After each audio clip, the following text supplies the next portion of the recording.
जय श्री राम। जब प्रताप भयो निभ फिर दुहाई देश, प्रजा पाले यदि वेद विधि कतौ नहीं अगलेश, लखन सिया रामचंद्र की जय।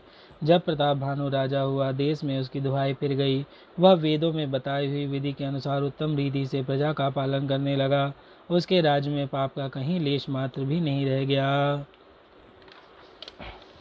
निपिहित कारक सजीव सयाना, नाम धर्म रुचि शुक्र समाना, सजीव सयान बंधु बलवीरा, आप प्रताप पुंज रणधीरा।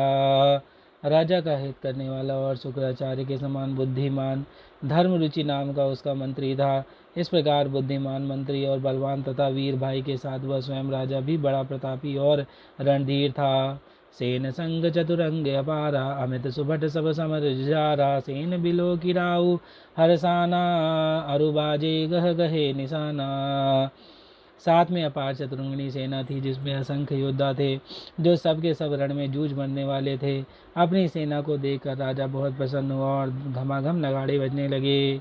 विजय हेतु कटकई बनाई, सुदिन सादिन पे चलऊं बजाई, जहाँ तहाँ परी अनेक लड़ाई, जीते सकल भूप बरियाई। दिग्विजय के लिए सेना सजाकर वह राजा शुभ दिन मुहूर्त साध कर और डंका बजाकर चला। जहाँ तहाँ बहुत सी लड़ाइयाँ हुई, उसने सब राजाओं को बलपूर्वक जीत लिया। सप्तदीप भुज बल बस कीन्हे, लय लय दंड छाड़िन बिकीन्हे, सकल अवनि मंडल तहि काला, एक प्रताप भानु महिपाला। अपनी भुजाओं के बल से उसने सातों द्वीपों भूमिखंड को वश में कर लिया और राजाओं से दंड कर लेकर उन्हें छोड़ दिया। संपूर्ण पृथ्वी मंडल का उस समय प्रताप भानु ही एकमात्र चक्रवर्ती राजा था। सुबस विश्व करि बाहु बल, निजपुर कीनि प्रवेशु, अर्थ धर्म काम आदि सुख, से वही समय नरेशु, लखन सिया रामचंद्र की जय। संसार भर को अपनी भुजाओं के बल से वश में करके राजा ने अपने नगर में प्रवेश किया। राजा अर्थ धर्म और काम आदि सुखों का समय अनुसार सेवन करता था। भूप प्रताप भानु बल पाई, कामधेनु भय भूमि सुहाई, सब दुख बरजित प्रजा सुखारी, धर्मशील सुंदर नर नारी। राजा प्रताप भानु बल पाकर भूमि सुंदर, कामधेनु मनचाही वस्तु देने वाली हो गई। न उनके राज्य में प्रजा सब प्रकार से दुखों से रहित और सुखी थी, और सभी स्त्री पुरुष सुंदर और धर्मात्मा थे। सचिव धर्म रुचि हरिपद प्रीति, निभेद हेतु सिखवत नित नीति, गुरु सुध संत पितर महि देवा, करहि सदा निप सब कै सेवा। धर्म रुचि मंत्री का श्री हरि के चरणों में प्रेम था। वह राजा के हित के लिए सदा उसको नीति सिखाया करता था। राजा गुरु देवता संत पितर और ब्राह्मण इन सबकी सदा सेवा करता था। भूप धर्म जय वेद बखाने, सकल करई सादर सुख माने, दिन प्रति देई विविध विधि दाना, सुनय सारस्त्र बर वेद पुराना। वेदों में राजाओं के जो धर्म बताए गए हैं, राजा सदा उनका आदर पूर्वक और सुख मानकर उन सब का पालन करता था। प्रतिदिन अनेक प्रकार के दान देता था, उत्तम शास्त्र और वेद पुराण सुनता था। नाना बापी कूप तडागा, सुमन बाटिका सुंदर बागा, विप्र भवन सुर भवन सुहाए, सब तीरथ विचित्र बनाए। उसने बहुत सी बावलियाँ, कुएं, तालाब, फुलवाड़ियाँ, सुंदर बगीचे, ब्राह्मणों के लिए घर और देवताओं के सुंदर विचित्र मंदिर सब तीर्थ बनवाए। जहाँ लगी गए पुराण श्रुति, एक एक सब जाग, 12 सहस्त्र सहस्त्र निप किए, सहित अनुराग, लखन सिया रामचंद्र की जय। वेद और पुराणों में जितने प्रकार के यज्ञ कहे गए हैं, राजा ने एक एक यज्ञ करके उन सब यज्ञों को प्रेम सहित हजार हजार बार किया। हृदय न कछु फल अनुसंधाना, भूप विवेक परम सुजाना, करई जो धर्म करम मन बानी, वासुदेव अर्पित विज्ञानी। राजा के हृदय में किसी फल की तो कामना न थी। राजा बड़ा ही बुद्धिमान और ज्ञानी था। वह ज्ञानी राजा कर्म, मन और वाणी से जो कुछ भी धर्म करता था, सब भगवान वासुदेव जी को अर्पित करता था। चढ़ी बर बाजी बारे राजा, में गया कर सब साज समाजा, विंध्याचल गबीर बन गयऊँ, मृग पुनीत बहु मारत भयऊँ। एक बार वह राजा एक अच्छे घोड़े पर सवार होकर शिकार का सामान सजाकर विंध्याचल के घने जंगल में गया, और वहां उसने बहुत से उत्तम हिरण मारे। फिर तो विभिन्न नबदी की बराहु जनुवन दुरेऊ ससिंह सिराहु बड़व बिनु बिदु नहीं समात मुख माही मनहु क्रोध बसो गिलित नाही। राजा ने वन में फिरते हुए एक सुअर को देखा। दांतों के कारण वह ऐसे दिख पड़ता था मानो चंद्रमा को ग्रस कर मुंह में पकड़कर राहु वन में आ छिपा हो।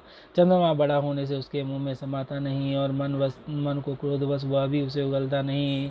कोल कराल दसन छवि गाई तनु विशाल पीवर अधिकाई घुंघुरात है आरव पाए चकित विलोकत कान उठाए। यहाँ तो सुअर के भयानक दांतों की शोभा कही गई है। इधर उसका शरीर भी बहुत विशाल और मोटा था। घोड़े की आहट पाकर वह गुरगुराता हुआ कान उठाए चौकन्ना होकर देख रहा था। नीलमहीधर शिखर सम देख विशाल बिरावराहु चबरी चलो है सुटुकी निप हाकिन हो निबाहु लखन सिंह रामचंद्र की जय। नील पर्वत के शिखर के समान विशाल शरीर वाले उस सुअर को देखकर राजा घोड़े को चाबुक लगाकर तेजी से चला और उसने सुअर को ललकार कर कि अब तेरा बचाव नहीं हो सकता। आवत देखी अधिक रघुबाजी चले बराह मरुत गति भाजी तुरंत की निब सर संहाना मही मिल गये बिलो कदबाना। अधिक शब्द करते हुए घोड़ों को अपनी रवाता देखकर सुअर पवन के वेग से भाग चला। राजा ने तुरंत ही बाणों को धनुष पर चढ़ाया। सुअर बाणों को देखते ही धरती में दुबक गया। ताकि तकी कर तीर मही से चलावा करी चल सुअर सरिस बचावा प्रगटत दुरत जाई में भागा रिस बस भूप चले संग लागा। राजा तक कर तीर चलाता परंतु सुअर छल करके शरीर को बचाता जाता। वह पशु कभी प्रकट होता कभी छिपता हुआ भाग जाता और राजा भी क्रोध के बस उसके साथ पीछे लगा चला जाता था। गयो दूरी घर गह बराहु जहनाहिन गज बाज निबाहु अति अकेल बन विपुल कलेसु तदपिन मग तजई नरेसु। सुअर बहुत दूर ऐसे घने जंगल में चला गया जहाँ हाथी घोड़े निबाह गम नहीं थी। राजा बिल्कुल अकेला था। वन में क्लेश भी बहुत था। फिर राजा ने उस पशु का पीछा नहीं छोड़ा। कोल बिलोक भूप बड़ धीरा भागी पैठ गिरी गुहा गभीरा अगम देखिन भी अति बचिताई फिर महावन पर भुलाई। राजा को बड़ा धैर्यवान देखकर सुअर भागकर पहाड़ी की एक गुफा में जा घुसा। उसमें जाना कठिन देखकर राजा को बहुत पछता कर लौटना पड़ा। पर उस घोर वन में वह रास्ता भूल गया। खेद गिन क्षुदित राज बाजी समेत कोचित व्याकुल सरित सर जल बिन भयऊ अचेत लखन सिंह रामचंद्र की जय। बहुत परिश्रम करने से थका हुआ और घोड़े समेत भूखा प्यास से व्याकुल राजा नदी तालाब खोजता खोजता पानी बिना बेहाल हो गया। फिर विपिन आश्रम एक देखा तह बस निपति कपट पुनि बेसा जासु देश निपलीन छड़ाई समर सेन तज गयऊं पराई।